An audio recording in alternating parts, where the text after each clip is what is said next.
Pada zaman dahulu kala di sebuah desa tinggallah seorang janda bernama Mbok Randa. Ia tinggal seorang diri karena suaminya sudah lama meninggal dunia. Suatu hari, ia mengangkat seorang anak laki-laki menjadi anaknya. Anak angkatnya diberi nama Jaka Tarub. Jaka Tarub pun tumbuh beranjak dewasa. Jaka Tarub menjadi pemuda yang sangat tampan, gagah, dan baik hati. Ia juga memiliki kesaktian. Setiap hari, ia selalu membantu ibunya di sawah. Karena memiliki wajah yang sangat tampan, banyak gadis-gadis cantik yang ingin menjadi istrinya. Namun, ia belum ingin menikah. Menyuruh Jaka Tarub untuk segera menikah. Namun, lagi-lagi ia menolak permintaan ibunya. Suatu hari Mbok Randa jatuh sakit dan menghembuskan nafas terakhirnya. Jaka Tarub sangat sedih. Sejak kematian Mbok Randa, Jaka Tarub sering melamun. Kini sawah ladangnya terbengkalai. Sia-sia aku bekerja, untuk siapa hasilnya? Demikian gumam Jaka Tarub. Suatu malam, Jaka Tarub bermimpi memakan daging rusa. Pada saat ia terbangun dari tidurnya, ia pun langsung pergi ke hutan. Dari pagi sampai siang hari ia berjalan, namun ia sama sekali tidak menjumpai rusa. Jangankan rusa, kancil pun tidak ada. Suatu ketika, ia melewati telaga itu dan secara tidak sengaja ia melihat para bidadari sedang mandi di sana. Di telaga tampak 7 perempuan cantik tengah bermain-main air, bercanda, bersukaria. Jaka Tarub sangat terkejut melihat kecantikan mereka, karena Jaka Tarub merasa terpikat oleh 7 bidadari itu. Akhirnya ia mengambil salah satu selendangnya. Setelahnya para bidadari beres mandi, mereka pun berdandan dan siap-siap untuk kembali ke kahyangan. Mereka kembali mengenakan selendangnya masing-masing. Namun salah satu bidadari itu tidak menemukan selendangnya. Keenam kakaknya turut membantu mencari. Namun hingga senja tak ditemukan juga karena hari sudah mulai senja. Nawang Wulan ditinggalkan seorang diri. Kakak-kakaknya kembali ke kahyangan. Ia merasa sangat sedih.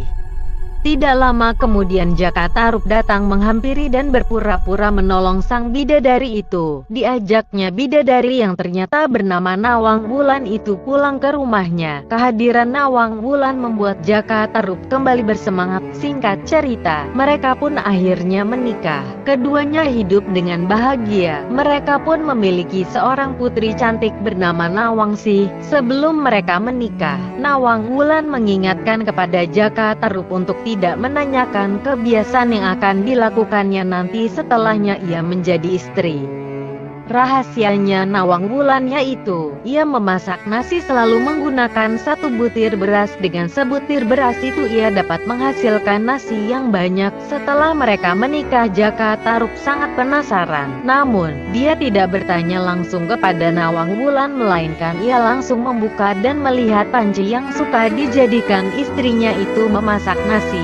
Ia melihat setangkai padi masih tergolek di dalamnya. Ia pun segera menutupnya kembali. Akibat rasa penasaran Jaka Tarub, Nawang Wulan kehilangan kekuatannya. Sejak saat itu, Nawang Wulan harus menumbuk dan menampi beras untuk dimasak seperti wanita umumnya. Karena tumpukan padinya terus berkurang, suatu waktu, Nawang Wulan tanpa sengaja menemukan selendang bidadarinya terselip di antara tumpukan padi. Ternyata selendang tersebut ada di lumbung gabuah yang disembunyikan oleh suaminya. Nawang Wulan pun merasa sangat marah ketika suaminya lah yang mencuri selendangnya. Akhirnya, ia memutuskan untuk pergi ke kahyangan. Jaka Tarub pun meminta maaf dan memohon kepada istrinya agar tidak pergi lagi ke kahyangan. Namun Nawang Wulan sudah bulat tekadnya. Hingga akhirnya ia pergi ke kahyangan. Namun ia tetap sesekali turun ke bumi untuk menyusui bayinya. Namun, dengan satu syarat, Jaka Tarub tidak boleh bersama Nawangsih ketika Nawang Wulan menemuinya. Biarkan ia seorang diri di dekat telaga. Jaka Tarub menahan kesedihannya dengan sangat. Ia ingin terlihat tegar. Setelah Jaka Tarub menyatakan kesanggupannya untuk tidak bertemu lagi dengan Nawang Wulan, sang bidadari pun terbang meninggalkan dirinya dan Nawangsih. Jaka Tarub hanya sanggup menatap kepergian Nawang Wulan sambil mendekap Nawangsih. Sungguh kesalahannya tidak termaafkan. Tiada hal lain yang dapat dilakukannya saat ini selain merawat Nawangsih dengan baik. Pesan moral dari dongeng Jaka Tarub. Cerita rakyat Jaka Tarub adalah tepati janji yang telah kamu ucapkan. Tidak menepati janji hanya akan membawa keburukan di masa yang akan datang. Selain itu jangan mudah dalam mengucapkan janji atau sumpah.